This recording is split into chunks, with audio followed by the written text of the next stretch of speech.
You guys might remember that towards the end of last year, there was a massive situation involving Mizkif that got him suspended from his org, OTK, or One True King. Well, OTK had to do an investigation into Mizkif, and honestly, I was kind of shocked to see that they cleared him of all wrongdoing. Given some of the statements made by his associates covered in my original video, I'll put a card on the screen now if you want to check that out. But aside from Mizkif being found to have done nothing wrong, a lot of people were not happy with how the announcement was made. So let's talk about that. What happened originally? Let me give you a quick refresher. Mizkif was accused of covering up an alleged SA incident that involved his best friend, Slick, who also goes as CrazySlick online. He was alleged to have sent 2 of his other friends to the house of the alleged victim in order to get the victim to change her statement before publishing it to make it appear like the incident was less severe than it actually was. Oh, and somehow all of that came to light because Twitch banned gambling, and one of the gambling streamers had been, I guess, just sitting on this info to use as a weapon. So yeah, it was kind of a mess. It certainly wasn't helped by the fact that Mizkif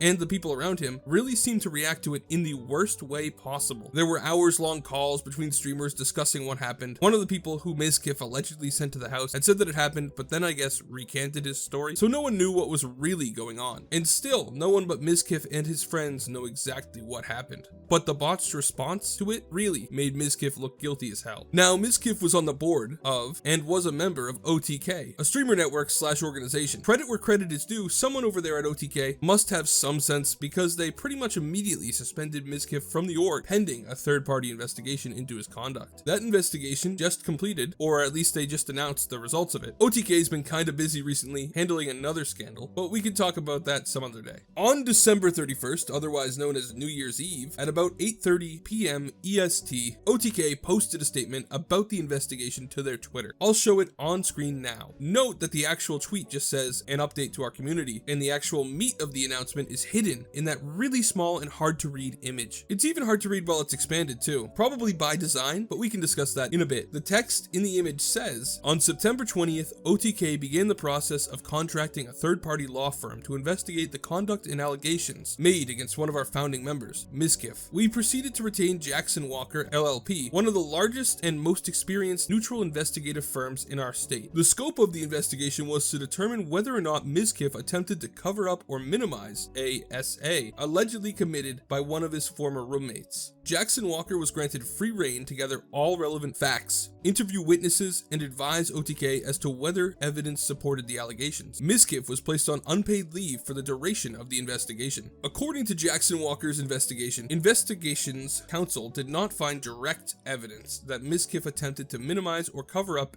SA as was alleged. Nevertheless, OTK believes that Mizkif has shown a callous disregard towards the severity of sexual misconduct and racial prejudice in our space. His statements regarding these matters on his comeback stream on October 11th demonstrated a lack of empathy and ignorance towards the seriousness of the situation and the impact that his conduct has on our community. Due to his actions, the OTK board of directors has suspended Mizkif from his board duties effective immediately, and he will be placed on monitored probation until he demonstrates to the board that he is capable of upholding our organization's values. His status as an OTK member has otherwise been reinstated. OTK stands firmly against sexual harassment, assault, and bigotry of all forms, and is committed to upholding its core values of equality, respect, and inclusivity. We appreciate the support of our community throughout this process, and we will continue working tirelessly to ensure our organization is one you can be proud of. Man, can you tell that was written by a lawyer, or what? Essentially, Mizkif has been reinstated as a member of OTK since they found no direct evidence that Mizkif attempted to cover up an SA. However, he made comments on his comeback stream that they felt showed a lack of empathy and ignorance towards the seriousness of his situation, so they've suspended him from the OTK board for the time being. Now, a lot of people had a lot of problems with this announcement. Let's address some of the ones I saw, and my thoughts as well. Firstly, people were criticizing the investigation, saying stuff like, well, they hired the investigators, so of course they found nothing. Or, breaking news, OTK finds OTK innocent. And well, that's not a very good criticism, to be honest with you. Of course they are the ones who hired the investigators. Who else do you think is going to investigate? The drama channels? Nah, fam. They needed a real investigator, and since there doesn't appear to be a police investigation into this, the best anyone could hope for is a neutral third party, which seems to be what we got. A better criticism of this, in my opinion, is that they were trying to hide the outcome of their investigation so as not to remind people of the entire situation. I think it's pretty clear that this is the case, given the fact that they published it rather late into the night, 8:30 p.m. EST, on a night where most people aren't paying attention, New Year's Eve. When they posted it, the majority of people who would normally have seen it were probably getting their pre-game on for their New Year's Eve parties. But seriously, this is a technique used by news organizations when they're forced to cover something that they don't want getting traction. Make the story go away by posting it at the worst possible time so no one sees it. But when people complain they haven't addressed it, they can point out that they did. It's not their fault no one saw it. To make it worse, in this case, OTK's tweet was vague and didn't really prime anyone to read the full text of the image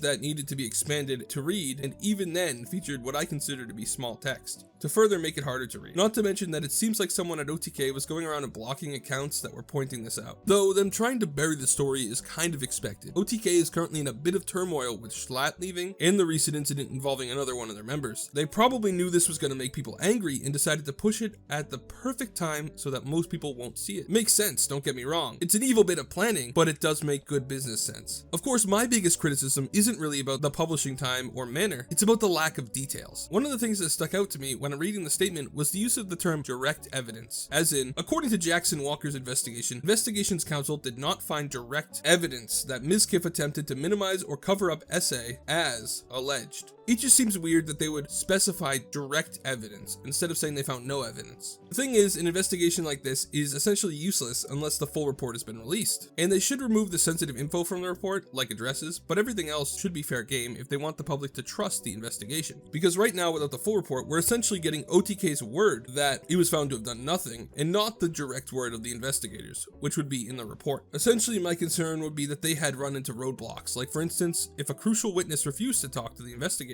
These guys aren't cops. I don't think anybody would be forced to talk to them. And even then, since these investigators aren't cops, there's no reason someone wouldn't just lie to them. So I think it should be in OTK's priorities to release some form of the report itself. But despite the criticisms, they did find no direct evidence that Mizkif did anything wrong, which is great, because honestly, the best case scenario is that none of this ever happened and it was all just a big misunderstanding. Whether or not you believe that is up to you, but we do finally have some info on it. I do think that the other members of OTK probably wouldn't have approved Mizkif's reinstatement if they had issues with the investigation, so at least they trust it. The real question is, do you? Well, that's all I got, folks. I promised to do a follow-up video when the investigation was done, and here we are. What do you guys think of this whole thing? Do you trust the investigation? What do you think about the fact they posted it at night on a holiday? Let me know below. Remember to like and subscribe. Have a good day, and God bless you.